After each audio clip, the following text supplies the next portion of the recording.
Hi అండి, welcome to my channel. నేను మీ శ్రావణి.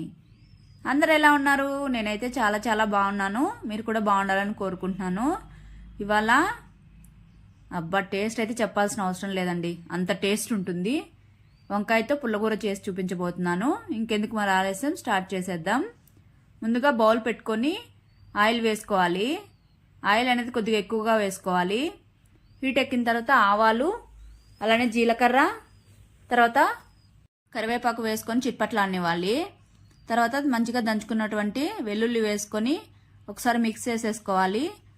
తర్వాత పెద్ద పెద్ద ముక్కలుగా కట్ చేసుకున్న ఆనియన్స్ వేసుకొని ఒకసారి మిక్స్ చేసేసుకొని తర్వాత ఇందులోకి చిల్లీ కూడా యాడ్ చేసుకొని ఒకసారి ఫ్రై చేసుకోవాలి. ఇక్కడ ఆనియన్స్ మరీ ఎక్కువగా ఫ్రై అవ్వాల్సిన అవసరం లేదు. తర్వాత నేను మేతి సన్నగా కట్ చేసుకొని వాష్ చేసుకొని వేసుకోవాలి. వేసుకున్న తర్వాత ఒకసారి బాగా మిక్స్ చేసేసుకొని కుక్ అవనివ్వాలి.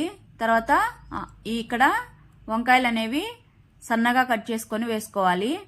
వేసుకొని ఇవి కూడా మంచిగా కుక్ అవనివ్వాలి. లో టు మీడియం ఫ్లేమ్లో అడ్జస్ట్ చేసుకుంటూ కుక్ చేసుకోవాలి. ఇక్కడ ఆయిల్లో ఇలాగా మంచిగా ఫ్రై అయితే టేస్ట్ బాగుంటుంది. తర్వాత మూత పెట్టుకొని ఒక 2 minutes అలా మగ్గించుకుంటూ ఓపెన్ చేసుకుంటూ ఉండాలి, లేదంటే మాడిపోతుంది అడుగు. ఇలా కుక్ అయిన తర్వాత ఇందులోకి మీడియం సైజ్ టమోటాలు ఒక 3 పెద్ద పెద్ద ముక్కలుగా కట్ చేసుకొని వేసుకోవాలి. వేసుకొని ఇది కూడా మంచిగా కుక్ అయ్యే వరకు ఒకసారి మిక్స్ చేసేసుకొని మూత పెట్టుకొని కుక్ చేసుకోవాలి. ఇక్కడ టమోటాలు కూడా కుక్ అయిపోయాయండి. తర్వాత ఇందులోకి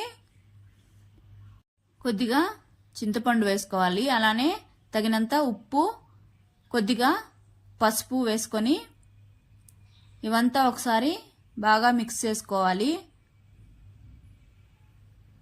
తర్వాత ఇది కూడా ఫ్రై అయిన తర్వాత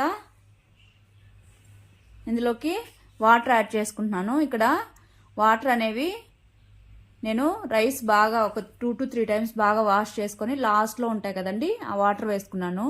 టేస్ట్ కమ్మగా ఉంటుంది. వేసుకొని ఒకసారి మిక్స్ చేసేసుకొని మూత పెట్టుకొని దగ్గర పడేంత వరకు కుక్ చేసుకోవాలి. చూడండి, ఇలా అయితే సరిపోతుంది. అన్నీ మంచిగా కుక్ అయిపోయాయి. తీసుకొని పప్పు గిత్తితో మంచిగా మెదుపుకోవాలి. మెదుపుకొని పోపు పెట్టేసుకోవాలి. ఇంకా కన్సిస్టెన్సీ అయితే కరెక్ట్గా సరిపోతుంది. ముందుగా పాన్ పెట్టుకొని హీట్ ఎక్కిన తర్వాత ఆయిల్ వేసుకోవాలి. తర్వాత ఆవాలు అలానే జీలకర్ర వేసుకోవాలి.